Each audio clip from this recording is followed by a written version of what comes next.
Hey everyone! Welcome to this brand new video here on the channel. Today I'm going to be talking about World War I, one of the most brutal wars in human history. And it all started because of this guy who ended up shooting this guy. And that guy ended up being the nephew of this guy who was in charge of one of the most powerful empires in Europe's history. Then he figured out that that guy who shot that guy came from Serbia. Then he asked Serbia, "Hey, please give us that guy who shot my nephew." And Serbia was like, "No." And then war started. And luckily for Austria-Hungary, well, Serbia had a lot of allies. But luckily for them, they had Germany and the Ottomans and the Italians. But sadly, the Italians was like, no, and joined the other side. And that leads to World War I. So, let's get into it. So now, the world is in war. And the Germans decided to take control of the Central Powers. They decided that their best chance of defeating France would be to quickly get around some of the French defenses at the borders and not get the United Kingdoms in the war. They held a meeting. Actually, I don't know if they actually did hold a meeting, but just for this video I say they did. And then one guy was like, "Hey, who wants to go around the borders of Belgium?" And then one guy was like, "Dude, the people of Belgium is in an alliance with the United Kingdom." And they were like, "Who cares?" And then the United Kingdom was like, "I do." And everyone was like, "Shut up, United Kingdom." And then they joined the war. Germany does an invasion of Belgium. And they do manage to take quite a lot of land. But the people of Belgium fight back.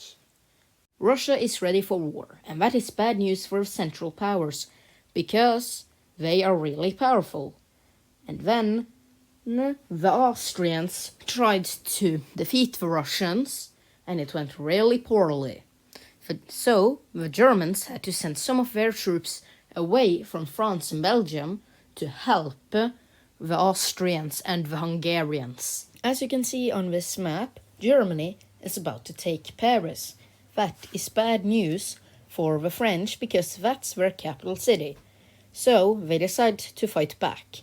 In the following battle, a gap opened up in the German army, and that meant that they had to fall back to not get flanked from behind or the sides. And then they decided to dig in and have some trenches running across the French border. And the French and the British, who has also landed troops there, do the same. And then trench warfare begins. The Ottomans finally joined the war after bombing some ships in Crimea. I just wanted to tell you that. Now over to the next voice recording. It's 1915, so let's have a look at Austria-Hungary and their invasion of Serbia. As you can see, it's gone really well. Just kidding. So, what they did was that we asked the Bulgarians, "Hey, can you help us and we will give you back some lost territory?" And the Bulgarians said, "Sure." And then they kicked the Serbians out of the war, who fled to Albania. And then they kicked Albania out of the war for no particular reason. One thing I have to mention was that the Ottomans tried to take the Suez Channel, and that did not work very well. Another thing they did was to try to take the Caucasus Mountains, which also did not go very well. And another thing I have to mention was that Australia also was quick to take German New Guinea, and then they completely annexed the island. Japan also was happy to take away some of the German colonies in Asia. Let's switch our attention to Europe, and now I'm going to blink. What the heck is even going on here? Russia began to do a tiny little push to try to defeat them, and Romania saw that the push was really successful, so they decided to try and join them. And then the Austrians and the Hungarians destroyed the Romanians and the Russians. After all of that, nothing actually really didn't happen until 1917. So let's just change the timer. So the first important thing that happened in 1917 was the Russian Revolution. And the reason that happened was that the Tsar did some really bad decisions, like for example leading the war on the Russian front. And people in Russia did not like that at all, so they revolted.